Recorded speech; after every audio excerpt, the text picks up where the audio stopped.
नमस्ते जी, कैसे हो आप सब एंड स्वागत है आप सबका आपके अपने YouTube channel class for you में। तो आज मैं आपके साथ डिस्कस करने वाली हूँ द एप्पल कार्ट और पॉलिटिकल एक्स्ट्रावेगेंजा। ये एक प्ले है जिसे लिखा है जॉर्ज बर्नार्ड शॉ ने एंड ये प्ले लिखा गया था 1928 में एंड इसकी जो फर्स्ट परफॉर्मेंस थी वो 1928 में वॉर्सो में दी गई थी। एंड इस प्ले का जो इंग्लिश प्रीमियर था वो सबसे पहले मेलबर्न ड्रामा फेस्टिवल में अगस्त 1929 में किया गया था। ओके, तो पहले थोड़ा सा जॉर्ज बर्नार्ड शॉ के बारे में जान लेते हैं, उसके बाद हम द एप्पल कार्ट ये जो हमारा प्ले है उसको डिस्कस करेंगे। जॉर्ज बर्नार्ड शॉ जो है वो एक famous play right, critic and political activist रहे हैं एंड इनकी जो नेशनैलिटी थी वो डुअल थी। ये ब्रिटिश भी थे एंड ये आयरिश भी थे एंड इनका जन्म हुआ था 26 जुलाई 1856 में डबलिन आयरलैंड में एंड इनकी डेथ हुई थी 2 नवंबर 1950 में इंग्लैंड में। ओके, तो अब जॉर्ज बर्नार्ड शॉ के जो फेमस वर्क हैं उनको भी देख लेते हैं। तो सबसे पहले है मैन एंड सुपरमैन, ये 1902 में पब्लिश हुआ था। सेकंड है पिग्मेलियन, ये 1912 में पब्लिश हुआ था। थर्ड है सेंट जॉन, ये 1923 में पब्लिश हुआ था। फोर्थ है गेटिंग मैरिड एंड फिफ्थ है आर्म्स एंड द मैन। तो ये इनके फेमस वर्क थे एंड जॉर्ज बर्नार्ड शॉ की राइटिंग्स जो है वो इतनी ज़्यादा पावरफुल होती हैं कि जिनका इन्फ्लुएंस उनकी डेथ के बाद भी वेस्टर्न थिएटर एंड जो पॉलिटिक्स है उसमें देखा जा सकता है। एंड जो जॉर्ज बर्नार्ड शॉ है वो अपनी जनरेशन के एक लीडिंग ड्रामाटिस्ट थे जिन्हें 1925 में लिटरेचर के लिए नोबेल प्राइज भी मिला था। ओके, तो यही था हमारे राइटर के बारे में, जॉर्ज बर्नार्ड शॉ के बारे में। तो अब हम डिस्कस करेंगे द एप्पल कार्ट जो हमारा प्ले है उसके बारे में। तो मैं आपको एक चीज़ बता दूं कि द एप्पल कार्ट जो प्ले है इससे रिलेटेड हम 3 चीज़ें डिस्कस करने वाले हैं। सबसे पहले हम द एप्पल कार्ट प्ले की इंट्रोडक्शन जानेंगे एंड उसके बाद हम इस प्ले के टाइटल का मीनिंग जानेंगे एंड थर्ड हम इस प्ले की ब्रीफ समरी जानेंगे। ओके, तो वीडियो स्टार्ट करते हैं द एप्पल कार्ट प्ले की इंट्रोडक्शन से। ओके, तो ये जो द एप्पल कार्ट प्ले है ये एक सैटायरिकल कॉमेडी है जो पॉलिटिकल फिलॉसफी से रिलेटेड है एंड ये जो प्ले है ये पॉलिटिकल पार्टीज एंड उनकी जो पॉलिटिकल प्लानिंग्स होती हैं उसको रिफ्लेक्ट करता है। ओके, तो ये जो प्ले है ये एक फिक्शनल किंग मैगस के बारे में है एंड जो प्राइम मिनिस्टर प्रोटियस एंड उनकी जो कैबिनेट है वो किंग मैगस के जनता पर पड़े इन्फ्लुएंस को कम करना चाहते थे एंड इसीलिए प्राइम मिनिस्टर प्रोटियस किंग को प्रेस और मंच के माध्यम से जनता को अपनी राय देने के अधिकार से वंचित करने का प्रयास करता है। मीन्स एक तरह से प्राइम मिनिस्टर जो है वो राजा का जो इन्फ्लुएंस है जनता पर, जो कि उसका इतना ज़्यादा उससे जो जनता इन्फ्लुएंस्ड है उस चीज़ को ख़त्म करना चाहता था ताकि फिर जो जनता है वो किंग को नहीं बल्कि प्राइम मिनिस्टर और कैबिनेट की गवर्नमेंट को ही फॉलो करे। एंड जो फेमस राइटर सेन गुप्ता है उन्होंने इस प्ले के बारे में कहा था कि जॉर्ज बर्नार्ड ने अपने इस प्ले द एप्पल कार्ट में पॉलिटिकल प्रॉब्लम्स को डिस्कस किया है जिसमें जॉर्ज बर्नार्ड शॉ ने बहुत ही फ्रैंकली प्रेजेंट वर्किंग डेमोक्रेसी को क्रिटिसाइज किया है एंड इसकी वीकनेसेस को भी एक्सपोज किया है एंड इन्होंने ये भी बताया कि कैसे एक क्लेवर एंड स्ट्रॉन्ग पर्सन यानी कि जो हमारा किंग है वो इलेक्शन जीतता भी है एंड एक successful democratic elected prime minister भी बनता है। एंड हेले सेलानी के अलावा ऑलमोस्ट कोई भी मोनार्की में विश्वास नहीं रखता है। मोनार्की का मतलब होता है राजशाही, मीन्स जहाँ पर गवर्नमेंट जो है वो एक सिंगल पर्सन यानी कि राजा या प्रिंस के द्वारा चलाई जाती है। तो जो हेले हैं उनके अलावा मोनार्की में कोई बिलीव नहीं करता, इवन जॉर्ज बर्नार्ड शॉ भी नहीं करते, लेकिन फिर भी वो अपने प्ले द एप्पल कार्ट में किंगशिप को लाइमलाइट देते हैं यानी कि उसको इम्पोर्टेंस देते हैं। एंड द एप्पल कार्ट ये जो प्ले है इसके प्रीफेस में जॉर्ज बर्नार्ड शॉ ने कहा है कि द एप्पल कार्ट ये जो उनका प्ले है इसमें डेमोक्रेसी और रॉयल्टी दोनों की अनरियलिटी को एक्सपोज किया है। जॉर्ज बर्नार्ड ने अपने इस प्ले के through democracy, autocracy and monarchy सभी प्रकार के शासन को दर्शाया है जिसमें से कोई भी अच्छे से काम नहीं करता है, जो मैक्सिमम है वो सब जो है करप्टेड ही होते हैं। ओके, तो यही थी हमारी इस प्ले की छोटी सी इंट्रोडक्शन। तो अब हम डिस्कस करेंगे ये जो हमारा टाइटल है द एप्पल कार्ट, इस टाइटल का मीनिंग क्या है। ओके, तो जॉर्ज बर्नार्ड शॉ ने इस प्ले का टाइटल द एप्पल कार्ट इसलिए रखा है ताकि वो पॉलिटिकल लीडर्स के अंडर गवर्नमेंट की जो कंडीशन है उसको सिग्निफाई कर सके। द एप्पल कार्ट एक्चुअल में एक ड्राइवर और एप्पल से भरे एक कार्ट को सिग्निफाई करता है एंड जॉर्ज बर्नार्ड शॉ के अकॉर्डिंग कैबिनेट के जो मिनिस्टर्स होते हैं उनकी भूमिका भी एप्पल कार्ट के जैसे ही होती है। इस प्ले में भी किंग, प्राइम मिनिस्टर और अन्य मंत्रियों के बीच में भी झगड़ा रहता है कि कौन एप्पल कार्ट को यानी कि गवर्नमेंट को चलाएगा। एंड इस प्ले में इस बात पर हमेशा कंपटीशन रहता है कि जो गवर्नमेंट है वो पीएम प्रोटियस चलाएगा या फिर किंग मैगस चलाएगा। मैं आपको बता दूं कि इस प्ले में जो पीएम है यानी कि जो प्राइम मिनिस्टर है उसका नाम प्रोटियस है एंड जो किंग है उसका नाम मैगस है। तो इन दोनों में कंपटीशन चला रहता है कि गवर्नमेंट जो है वो कौन चलाएगा।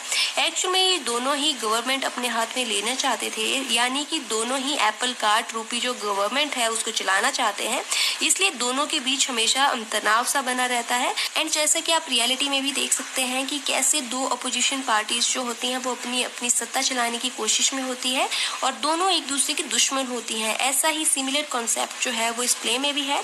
एंड इस प्ले में जो prime minister Proteus and king Magas हैं दोनों गवर्नमेंट को अपने अपने हाथ में लेना चाहते थे एंड दोनों ही काफी ज्यादा स्ट्रॉन्ग एंड पावरफुल पर्सनैलिटीज भी थी।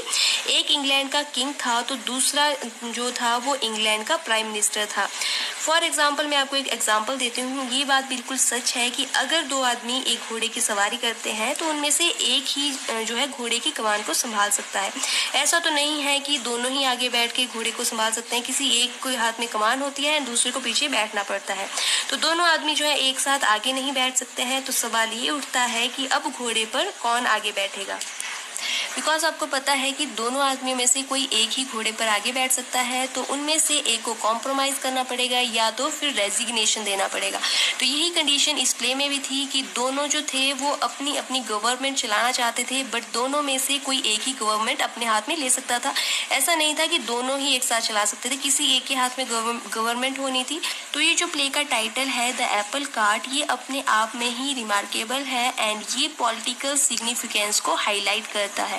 एंड जॉर्ज बर्नार्ड शॉ के अकॉर्डिंग जो गवर्नमेंट होती है उसकी कंडीशन भी कहीं ना कहीं एप्पल कार्ट के जैसी होती है। जैसे कि एप्पल कार्ट का जो ओनर होता है वो एप्पल्स को अपने बेनिफिट के लिए अपने मन मुताबिक बेचता है, उसके जो प्राइसेस होते हैं वो अपने हिसाब से लगाता है अपने बेनिफिट के अकॉर्डिंग।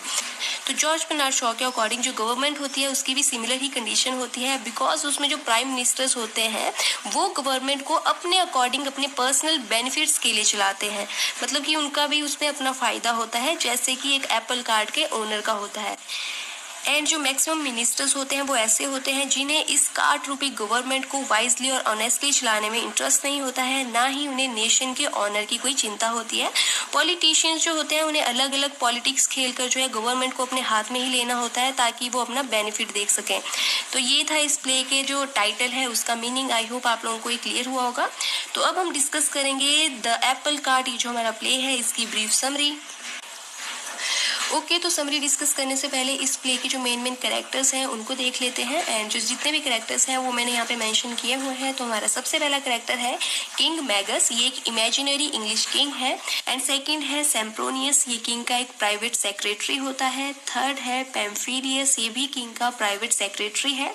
एंड फोर्थ है जो प्रोटियस, ये इस प्ले में एक प्राइम मिनिस्टर है। एंड हमारा लास्ट कैरेक्टर है बोनर्चिस, ये एक लेबर लीडर होता है। ओके, तो जो दो हमारे मोस्ट इंपॉर्टेंट कैरेक्टर्स हैं प्ले के उनको मैं आपके साथ थोड़ा डिटेल में डिस्कस कर लेती हूँ। तो एक है किंग मैगस एंड सेकंड है जो प्रोटियस। तो पहले मैं आपको बताऊंगी किंग मैगस के बारे में।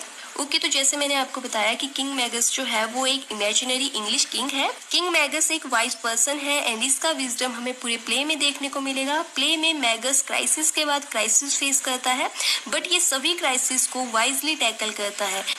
एंड ये जो किंग है ये अपने टैक्टिक्स के कारण ही जाना जाता है। एंड इस किंग को पॉलिटिक्स का काफी ज्यादा एक्सपीरियंस था। प्ले में प्राइम मिनिस्टर प्रोटियस जो है वो किंग को एक अल्टीमेटम के माध्यम से अक्षम करना चाहता था ताकि लोगों पर जो किंग का इन्फ्लुएंस है उसे खत्म किया जा सके। बट जो किंग है वो इस प्रॉब्लम को भी बहुत ज्यादा वाइजली हैंडल करता है, जो आपको प्ले की समरी में पता चलेगा। मैं यहाँ पे आपको पूरे डिटेल नहीं दे सकती हूँ। तो अब हमारा जो सेकेंड कैरेक्टर है जो मोस्ट इंपॉर्टेंट है वो है जो प्रोटियस। जैसा कि मैंने आपको पहले भी बताया, जो प्रोटियस है वो प्राइम मिनिस्टर है। एंड प्रोटियस प्ले में एक फूल एंड एग्रेसिव पर्सनैलिटी है। एंड पीएम प्रोटियस के जितने भी मिनिस्टर्स थे वो सभी के सभी करप्टेड थे। सभी मिनिस्टर्स का जो बिहेवियर था वो अनएक्सेप्टेबल एंड डिस्गस्टिव था। जैसे कि सभी मिनिस्टर्स जो थे वो फुल ऑफ टेम्पर थे, वल्गैरिटी थे, सभी अपनी मजबूर जनता को बुली भी करते थे। तो यहाँ पर जो प्राइम मिनिस्टर प्रोटियस है उसको as a useless horse tamer देखा गया है, जिसकी लगाम में उसके कोई भी घोड़े नहीं है। यानी कि यहाँ पे घोड़े जो है वो एक्चुअल में प्राइम मिनिस्टर के मिनिस्टर्स को कहा गया है कि जो प्राइम मिनिस्टर है उसके कंट्रोल में उसके मिनिस्टर्स नहीं है। एंड पीएम प्रोटियस जो है वो पावर के लिए ओवर एम्बिशियस था, इसीलिए कई बार प्रोटियस एंड बनर्जिस के बीच में पावर को लेकर आर्गुमेंट्स भी होते थे। एंड पीएम प्रोटियस किंग का जनता पर जो इन्फ्लुएंस पड़ा था उससे बहुत ज्यादा जलता था, बट ये किंग के टैक्टिक्स को भी भली भांति जानता था, बट ये फिर भी किंग को अपने कंट्रोल में करने की कोशिश करता है। एंड कई बार ये किंग को धमकी भी देता था कि ये पीएम के पद को रिजाइन कर देगा ताकि सिचुएशन पीएम के फेवर में हो जाए। प्रोटियस को ओवर कॉन्फिडेंस था बिकॉज इसने कई बार अदर पार्टीज को डिफीट भी किया था। एंड जब कंट्री को किंग मैगस रन कर रहा था तो ये तब भी किंग को वीक करके गवर्नमेंट को अपने कंट्रोल में लेना चाहता था ताकि जनता जो है वो किंग को नहीं बल्कि पीएम मैगस को फॉलो करे। तो ये थे हमारी मोस्ट इंपॉर्टेंट कैरेक्टर्स की डिटेल। तो अब हम डिस्कस करेंगे द एप्पल कार्ट, ये जो हमारा प्ले है इसकी ब्रीफ समरी। ओके, तो इस प्ले के फर्स्ट हाफ में किंग के दो सेक्रेटरीज को बताया गया है, एक है सेम्प्रोनियस एंड सेकंड है पेम्फिलियस। उसके बाद प्ले में किंग ऑफ इंग्लैंड यानी कि मैगस और लेबर लीडर मिस्टर बोनेर्जिस का इंटरव्यू दिखाया गया है। इसके बाद फिर prime minister Proteus and king Magas के बीच में एक दमदार मीटिंग होती है जिसमें जो प्राइम मिनिस्टर प्रोटियस है वो किंग मैगस को एक अल्टीमेटम देता है जिसमें किंग के लिए 3 कंडीशंस रखी गई थी।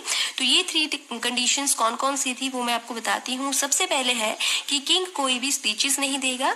सेकंड था कि राजा जो है वो वीटो पावर के बारे में अब कोई बात नहीं करेगा।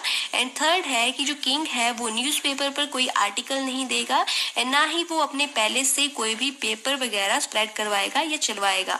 एंड ये जो अल्टीमेटम था ये किंग को बेसिकली एक पपेट बनाने का तरीका था।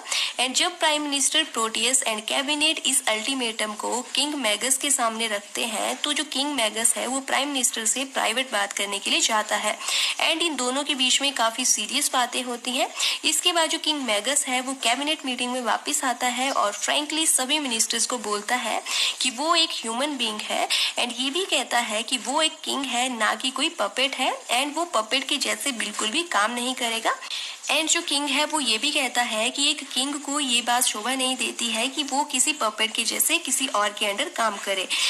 तो यहाँ पर जो किंग मैगस है उसके पास सिर्फ 2 ही ऑप्शंस थे, या तो वो अपनी राजगद्दी को त्याग दे या फिर वो अल्टीमेटम पर साइन करके पीएम और कैबिनेट मिनिस्टर्स के हाथों का पपेट बन जाए। एंड जो किंग है वो कैबिनेट मिनिस्टर्स को ये बात समझाने की कोशिश करता है कि जो प्राइम मिनिस्टर है उसकी पोजीशन कैबिनेट में किंग से ज्यादा स्ट्रांग है। एंड जो किंग है वो सबको समझाने की बहुत ज्यादा कोशिश करता है, लेकिन जब कैबिनेट नहीं मानती है तो किंग फिर सरेंडर कर देता है। तो जो किंग मैगस है वो कैबिनेट से 5 बजे तक का समय मांगता है अपना डिसीजन बताने के लिए। एंड यहाँ पर जो किंग है वो एक ट्रिक खेलता है एंड फिर 5 बजने पर फिर से कैबिनेट की एक दमदार मीटिंग होती है जिसमें जो किंग है वो उस अल्टीमेटम पर अपना डिसीजन सुनाता है। एंड जो किंग है वो अपना अल्टीमेटम पेश करता है एंड किंग डिक्लेयर करता है कि वो अपनी किंगशिप का त्याग कर देगा एंड अपनी एक पॉलिटिकल पार्टी बनाएगा और इलेक्शन में पार्टिसिपेट करके इलेक्शन जीतकर फिर प्राइम मिनिस्टर बनकर अपनी कैबिनेट फॉर्म करेगा। तो यहाँ पर किंग का अल्टीमेटम जो था वो काफी ज्यादा स्ट्रॉन्ग था। तो जो cabinet and prime minister Proteus है वो अपने अल्टीमेटम को विड्रॉ कर देते हैं बिकॉज इनको पता था कि अगर किंग इलेक्शन में आया तो किंग ही जीतेगा बिकॉज जनता पर किंग का बहुत ज्यादा इन्फ्लुएंस था। तो यहाँ पर जो पीएम है वो अपना अल्टीमेटम वापस ले लेता है एंड यहाँ पर बिना किसी पर्टिकुलर रिजल्ट के ये प्ले यहीं पर खत्म हो जाता है। तो प्ले में आगे क्लियर नहीं किया गया है कि आगे क्या रिजल्ट आता है, मींस जो किंग है वो अपनी किंगशिप छोड़ देता है या नहीं छोड़ता है और इलेक्शन लड़ता है या नहीं लड़ता है। तो ये जो प्ले है इसमें सस्पेंस ही रखा गया है एंड ये इसी सस्पेंस के साथ खत्म होता है। तो यही थी द एप्पल कार्ड प्ले की समरी। आई होप आप लोगों के लिए वीडियो हेल्पफुल रहेगी एंड अगर आपको वीडियो अच्छी लगेगी तो प्लीज वीडियो को लाइक करना, शेयर करना एंड मेरे चैनल को सब्सक्राइब करना। Thank you, have a nice day.